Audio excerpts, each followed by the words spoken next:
Waktu itu sebelum memasuki hari raya, saya dan temanku Aris mempunyai niat yang sama, yaitu pulang kampung bersama.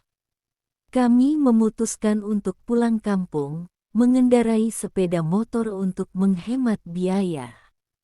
Waktu itu, sebelum bulan puasa tiba, saya dan temanku untuk pulang kampung terlebih dahulu. Karena kami ingin menikmati suasana Ramadan di kampung bersama keluarga masing-masing. Tentu perjalanan ini akan menjadi cerita menarik bagi kami.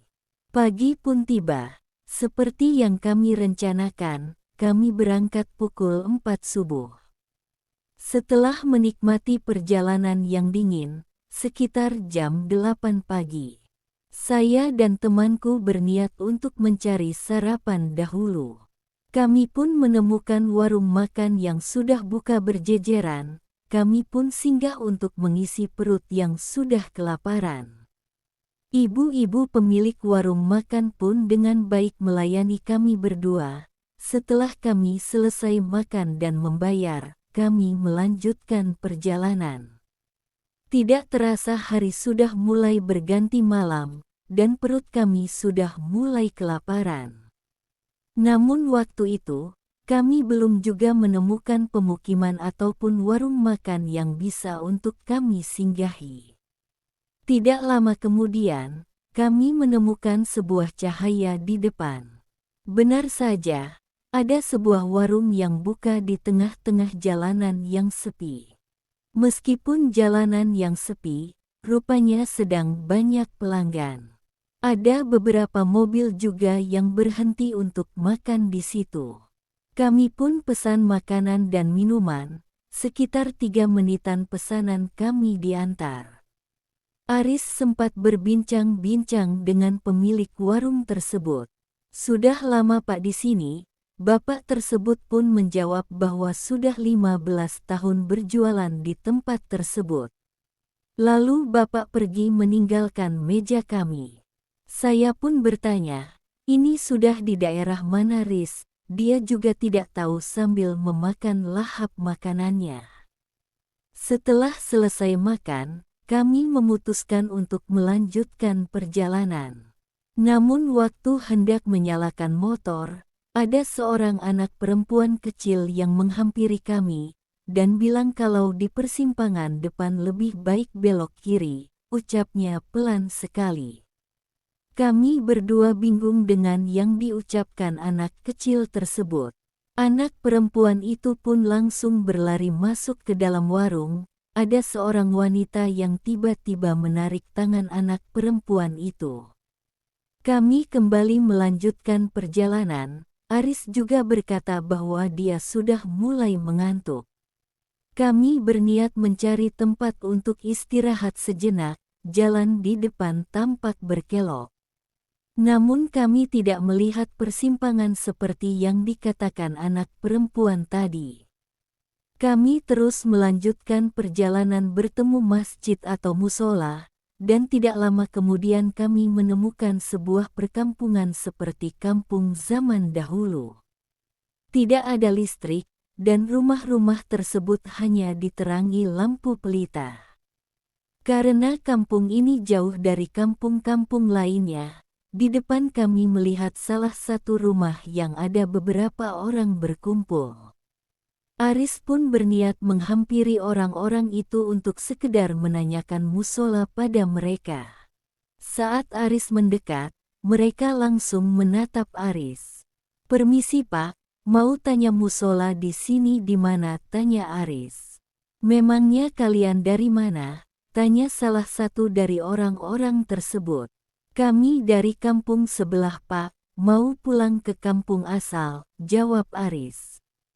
"Jauh sekali perjalanan kalian, bagaimana jika kalian beristirahat dahulu di rumah saya?" ucap bapak tersebut. Mendengar ucapan bapak tersebut, kami berdua saling bertatap pandang. Karena mata sudah terasa berat, tentu sangat berbahaya untuk melanjutkan perjalanan. Akhirnya, kami pun diterima dengan baik dari pemilik rumah untuk menginap. Tanpa menunggu waktu lama, kami berdua pun langsung tertidur dengan sangat nyenyak. Dan saat kami terbangun, rupanya sudah pagi, terdengar suara alat-alat makan dari arah dapur. Kami pun bangun, dengan keadaan badan yang sangat segar setelah tertidur beberapa jam. Kami pun sudah disiapkan makanan oleh bapak tersebut, kami makan bersama di pagi hari. Ceker ayam dan hati ayam goreng terlihat lezat sekali, nasi hangat yang masih mengepulkan asap membuat kami menelan ludah. "Makan yang banyak kalian berdua," ucap bapak tersebut. Setelah makan, kami berdua bersiap-siap untuk melanjutkan perjalanan. Bapak tersebut mengantarkan kepergian kami dengan wajah tersenyum.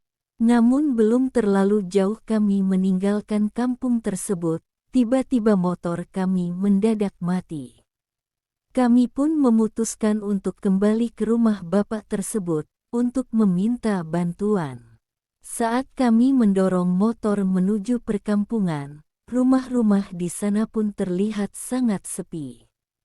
Kemungkinan pemiliknya pada pergi untuk bekerja, pikir kami. Saat kami hampir sampai, terlihat bapak tersebut tengah menyapu halaman dengan sapu lidi. "Permisi Pak, kami balik lagi. Tadi motor kami mendadak mati, dan tidak tahu bengkel di sini, makanya kami balik lagi untuk menanyakan tempat bengkel sama Bapak," ucap Aris. "Di sini tidak ada bengkel, kalaupun ada jaraknya sangat jauh. Di sini ada salah satu orang yang bisa memperbaiki mesin, tapi orangnya sedang tidak ada di kampung. Jika kalian mau, kalian bisa sementara di sini," ucap bapak tersebut. Kami pun mengangguk, untuk menunggu sampai esok hari. Kami pun menghabiskan waktu untuk beristirahat, serta membantu pekerjaan si bapak. Pada malam harinya, kami diajak bapak untuk datang di sebuah acara pernikahan yang sangat terasa aneh. Karena tidak seperti pernikahan pada umumnya. Wajah para tamu di acara malam itu terlihat sangat datar, dan mereka semua mengikuti acara tersebut tanpa berbicara satu sama lain. Namun Aris pun berbeda, tampaknya sangat menikmati acara tersebut. Bahkan sempat memisahkan diri dengan saya. Aris melihat seorang gadis cantik, setelah didekati gadis itu sangat ramah dan lembut sekali. Katanya dia bernama Ina, dan mengaku tinggal di kampung itu bersama orang tuanya. Dengan sikap lembut, membuat Aris menjadi semakin tertarik pada gadis itu. Keduanya juga sangat akrab dalam waktu yang sebentar saja. Bahkan, Aris pun terlihat seperti jatuh cinta pada gadis itu, dan juga sebaliknya. Oleh Ina, Aris pun diperkenalkan kepada kedua orang tuanya di malam itu. Ternyata, Aris telah disambut hangat oleh kedua orang tuanya Ina. Malam itu saat si bapak tertidur, saya duduk-duduk sampai keluar rumah. Namun yang saya lihat di luar rumah, kabut tebal menghalangi pandangan. Bahkan benda yang berjarak tidak ada 1 meter dariku, saya pun berbalik masuk ke dalam rumah. Keesokan harinya, ketika saya terbangun Aris sudah tidak ada di tempat. Saya bertanya pada si bapak yang sedang berada di dapur, bapak pun juga tidak tahu. Saya pun mencari Aris di sekitar kampung, namun keberadaannya tidak saya temukan. Saya pun kembali ke rumah bapak, yang sudah menunggu saya dengan seorang lelaki bertubuh besar. Itulah yang akan membantu memperbaiki motor kami. Dan tidak lama kemudian, motor itu pun bisa dinyalakan. Dengan menaiki motor tersebut, saya mencari Aris keluar dari kampung dan meninggalkan barang-barang kami di rumah bapak. Karena memang niatnya hanya untuk mencari Aris keluar dari kampung, saya menerobos kabut yang sangat tebal dan ada bau bunga melati.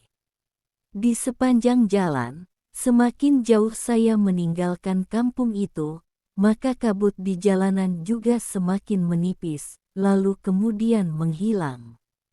Suasana di jalan itu sangat berbeda dengan suasana di kampung tempat kami menginap.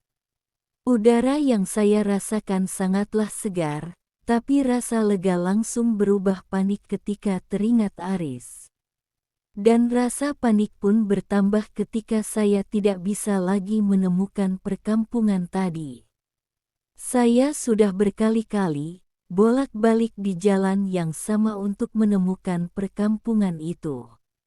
Namun perkampungan itu seolah-olah menghilang dalam sekejap. Hingga waktu sudah mulai malam, saya pun pasrah. Kemudian suara klakson terdengar nyaring dari arah belakang. Si sopir langsung menyapa saya, "Mau kemana dek?" tanya sopir tersebut. Saya kehilangan teman saya saat menginap di kampung. Saya tidak tahu nama kampungnya, tapi saya yakin kampung itu ada di sekitaran sini, jawabku. "Setahu saya tidak ada kampung di sini dek, kamu yakin itu kampung manusia?" Karena saya sudah 14 tahun bolak-balik lewati jalan ini, dan yang saya tahu di sini tidak ada perkampungan. Memang jalanan ini dikenal angker, karena sering terjadi kecelakaan tunggal, jawab sopir tersebut. Saya pun akhirnya diajak Pak Sopir untuk meminta bantuan di kampungnya, untuk mencari Aris. Mendengar ucapan sopir tersebut, saya mulai berpikir yang tidak-tidak tentang Aris. Saya pun terdiam dan berpikir, apakah Aris masih hidup atau sudah mati? Sesampai di kampung tersebut, saya langsung diberikan minuman dan makanan. Tidak lama kemudian, saya dipertemukan oleh ketua kampung tersebut untuk dibersihkan diri, agar tidak diikuti makhluk halus. Dan pencarian Aris pun dimulai, dipimpin langsung oleh ketua kampung. Sepanjang jalan itu, kami menelusur dan sebagian dari kami, ada yang sambil memukul-mukul dengan alat-alat dapur. Seperti panci, dan alat masak lainnya. Namun hingga menjelang pagi, Aris pun belum kami temukan. Karena kami semua sudah mulai kelelahan, terpaksa pencarian pun dihentikan sementara, dan akan dilanjutkan sore nanti. 3 malam sudah berlalu, namun Aris masih belum bisa kami temukan. Sebagian warga pun mulai pasrah, dan berhenti ikut mencari. Hanya beberapa orang saja, termasuk ketua kampung dan sopir yang menolong saya. Pada malam keempat, saat itu hujan turun disertai petir yang membuat pencarian terpaksa dihentikan. Namun ketika kami semua akan pulang, ketua kampung tiba-tiba melihat seorang yang berjalan sempoyongan dari arah hutan. Ketika disenter, ternyata Aris. Kami semua pun langsung berlari menghampiri Aris. Aris tampak pucat seperti nampak ketakutan. Bahkan dia hampir berteriak begitu melihat saya, tubuhnya gemetar dan ada lendir berbau aneh. Aris pun dibawa ke kampung dan diobati luka-lukanya. Aris juga dimandikan agar terbebas dari pengaruh makhluk halus yang membawanya tersebut. Meski sudah dimandikan dan diberi air doa, tapi Aris masih belum sepenuhnya sadar. Dia masih seperti orang linglung, bahkan terkadang dia tiba-tiba menangis dan ketakutan. Dia juga masih belum bisa bercerita tentang apa yang dialami pada saat dia menghilang waktu itu. Karena keadaan Aris yang masih seperti itu, perjalanan saya harus tertunda dan menunggu Aris benar-benar pulih kembali. Namun satu hal yang terlupa, yaitu perbedaan waktu antara manusia dengan jin. Ternyata, Aris menghilang cukup lama, bahkan saat itu Ramadan sudah lama berakhir. Ketua kampung pun memberi saran, bahwa kalau memang saya pulang lebih dahulu, untuk mengabari keluarga temanmu itu. Silahkan saja, kami akan membantu menjaga dia di sini selama kamu pergi. Setelah saya pikir-pikir, saya memutuskan untuk pulang terlebih dahulu, setidaknya saya mengabari keluarga Aris. Agar Aris bisa dibawa pulang ke kampung halamannya, karena tidak mungkin bila saya membonceng Aris seperti itu dengan jarak tempuh yang masih sangat jauh. Setelah berpamitan pada tuan rumah dan warga kampung yang telah ikut membantu, saya pun berangkat. Setelah melewati perjalanan yang sangat panjang, akhirnya saya sampai juga di kampung halaman saya. Tampak keluarga sangat kaget melihat kedatanganku. Mereka sangat khawatir karena tidak kunjung pulang, apalagi dihubungi pun tidak bisa. Perlahan-lahan, saya mulai menceritakan pengalaman yang saya alami dengan Aris yang salah jalur, sampai memasuki perkampungan jin. Karena waktu itu, pandangan kami di malam itu ditutupi sehingga tidak bisa melihat persimpangan jalan. Keluarga saya sangat bersyukur karena saya dan Aris berhasil selamat, meski keadaan Aris belum pulih sepenuhnya. Entah apa yang dialami Aris selama menghilang, sampai-sampai ia seperti sangat ketakutan. Dan keesokan harinya, saya ditemani orang tua untuk mendatangi keluarga Aris. Di hadapan keluarga Aris saya menceritakan semuanya yang terjadi, bahkan saat sebelum kami memulai perjalanan. Sekitar 3 hari kemudian, rombongan keluarga Aris pun berangkat dengan saya untuk menuju kampung yang telah menolong kami berdua.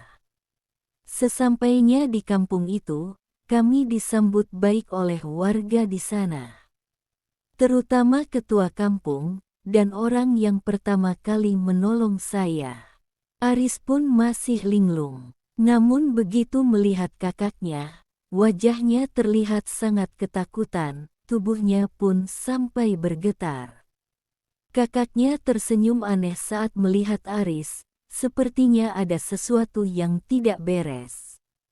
Di kampung, kakak Aris memang dikenal sebagai orang yang paham dengan hal-hal seperti itu. Didekatinya Aris, tepuklah pundak sang adik. Lalu kemudian, dengan tiba-tiba Aris langsung muntah. Ia memuntahkan isi perutnya, yang berupa nasi bercampur cairan kehitaman berbau busuk. Setelah muntah, tubuh Aris langsung lemas. Ia terjatuh di pelukan kakaknya. Kepala adiknya dipijat-pijat dengan lembut. Setelah beberapa jam, Aris pun terbangun. Wajahnya yang sebelumnya pucat, mulai berangsur-angsur segar. Setelah itu, Aris mulai bercerita apa yang dia alami. Bahwa malam itu, Aris melihat saya terserang penyakit aneh. Bahkan pemilik rumah itu, sampai tidak bisa berkata saat saya terserang penyakit. Tubuhku kejang-kejang, darah terus mengalir dari mulutku. Oleh si bapak, Aris diperintahkan untuk menemaniku di rumah sementara. Bapak pergi untuk mencari pertolongan dari warga lain. Tapi baru saja sebentar, bapak itu pergi sesuatu yang buruk terjadi kepadaku. Cerita Aris terhenti, bibir tampak bergetar. Saat akan melanjutkan ceritanya lagi. Bahkan, Aris melihat sendiri bagaimana bola mataku membesar dan pecah. Kulit wajahku hancur dan meleleh seperti lilin yang terkena api. Yang membuatku ngilu, terdengar sangat jelas. Bahkan, Aris ingat perkataanku. Saat itu, saya bilang sakit Riz, sakit tolong aku. Tapi aku tidak tahu harus berbuat apa, aku tidak bisa menolongmu, aku hanya melihatmu kesakitan hingga akhirnya kamu tidak lagi bergerak, dan kamu mati. Saya menggaruk-garuk kepala, setelah mendengar cerita dari Aris. Saya tidak tahu apa yang sebenarnya dialami oleh Aris, tapi dari ceritanya itu, sangat berbanding dengan apa yang saya alami. Tidak bisa berkata apa-apa, karena apa yang diceritakan Aris itu sama sekali tidak terjadi padaku. Yang saya tahu, Aris menghilang di pagi hari sebelum saya bangun dari tidurku. Namun walau terdengar membingungkan, saya tidak membantah sedikit pun cerita tersebut. Saya memilih mendengarkan dan membiarkan Aris menceritakan apa yang dia alami pada hari dia menghilang. Setelah kejadian itu, saya dan Aris memutuskan untuk tidak pergi merantau lagi. Kami memilih untuk bekerja serabutan dengan penghasilan kecil di kampung halaman. Dan kebaikan para warga kampung yang telah membantu mencari Aris tidak akan pernah kami lupakan.